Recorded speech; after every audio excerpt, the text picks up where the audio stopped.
Assalamualaikum warahmatullahi wabarakatuh. Perkenalkan, nama saya Muhammad Hasib Habib Mahmud. Saya dari kelas 3D3 LKA.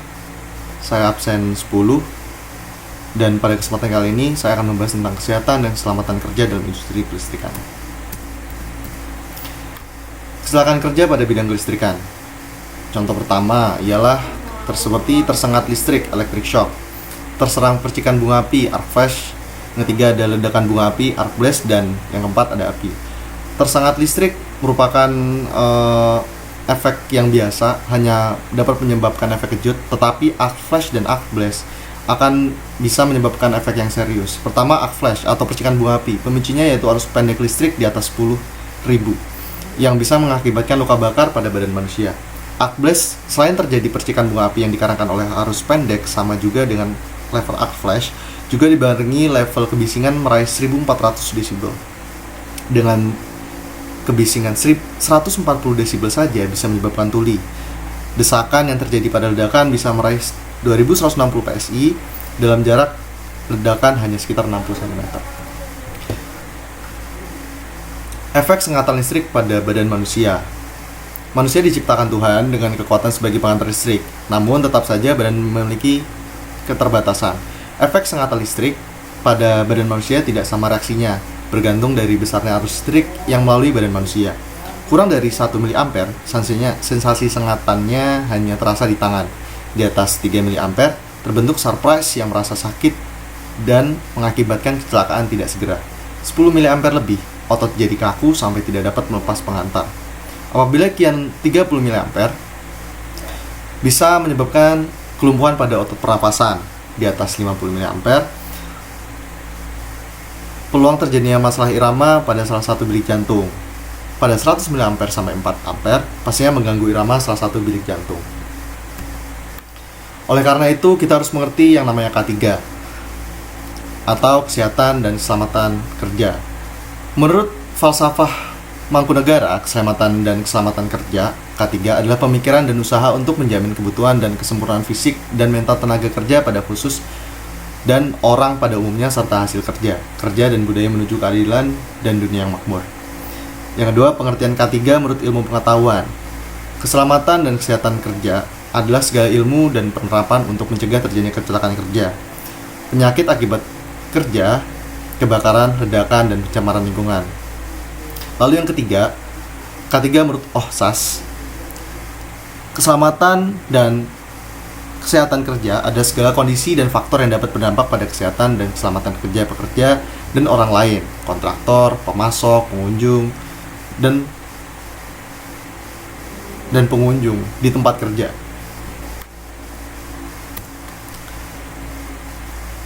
Tujuan penerapan K3.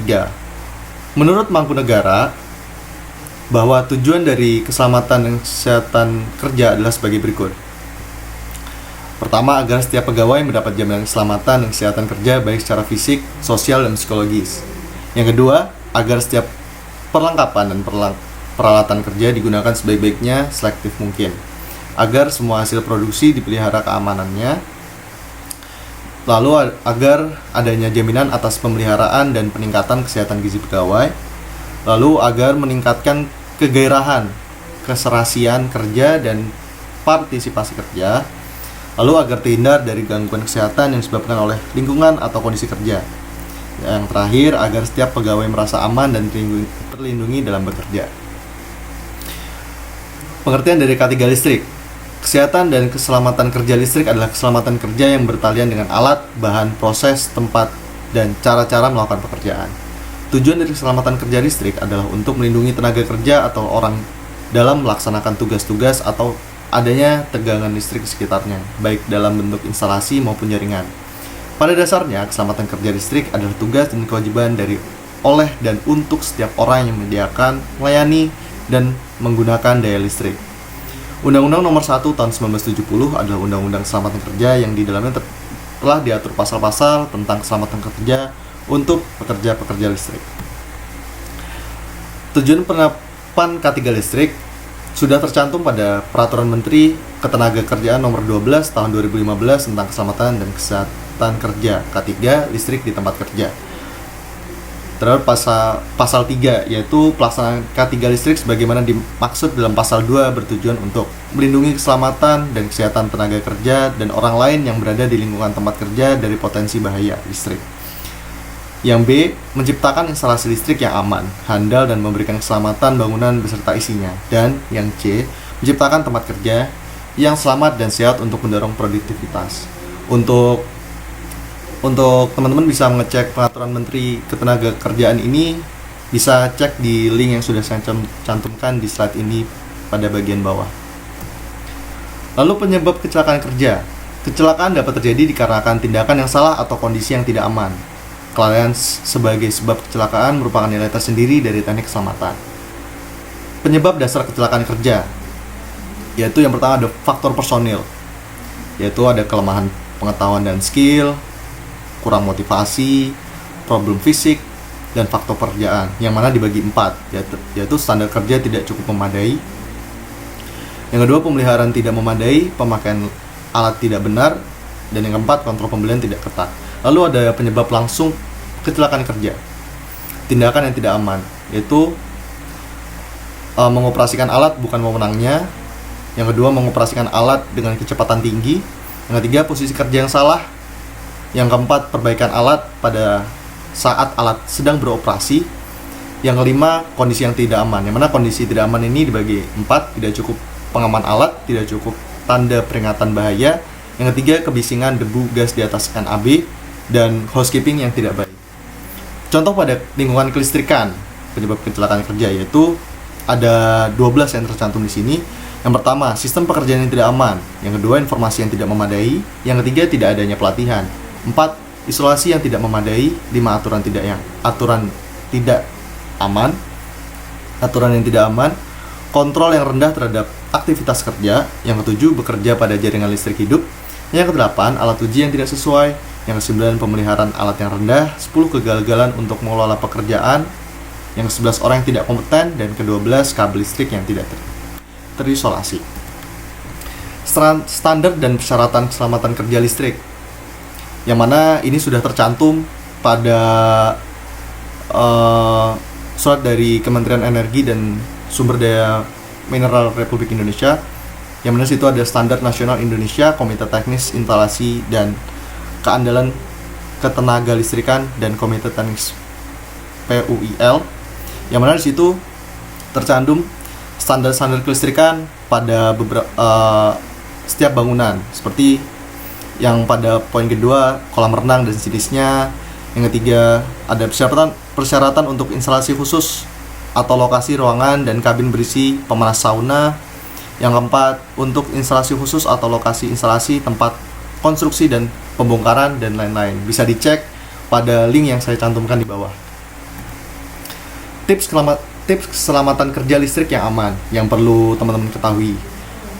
Beberapa prosedur kerja listrik yang umum diaplikasikan, yaitu buat izin kerja untuk overhead power line, memperhatikan jarak atau radius aman dan aksi aman direferensikan ketika lifting equipment tersangkut ke kabel listrik di atasnya. Pakai ELCD, perlengkapan yang berperan mengalihkan sengatan listrik lewat cara pengalihan arus yang ke badan menuju ke grounding. Pasangkan semua sirkuit dengan pelindung ELCD. Sirkuit yang dilindungi oleh ELCD harus diuji lagi setiap 6 bulan sekali. Periksa cek validity. Sebelum memakai alat listrik portable harus melakukan visual inspection, inspeksi kasat mata, dengan mengecek tag validity-nya. Mungkin ada kabel mengupas, plug tidak komplit, dan sebagainya.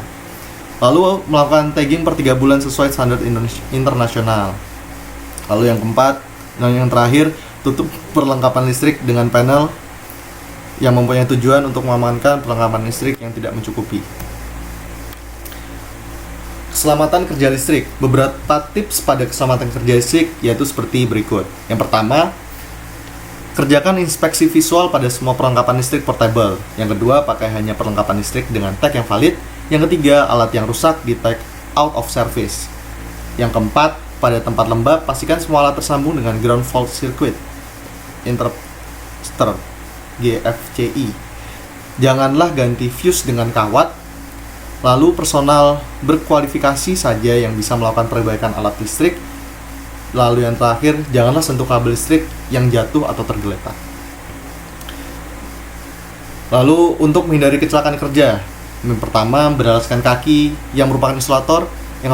Yang kedua, selalu mengecek aliran listrik dengan tes pen. Yang ketiga, memastikan sentral listrik ketika melakukan perbaikan listrik. Dan yang keempat, mengisolasi sambungan dengan baik. Sekian presentasi dari saya, ada kurang dan lebihnya mohon maaf. Wassalamualaikum warahmatullahi wabarakatuh.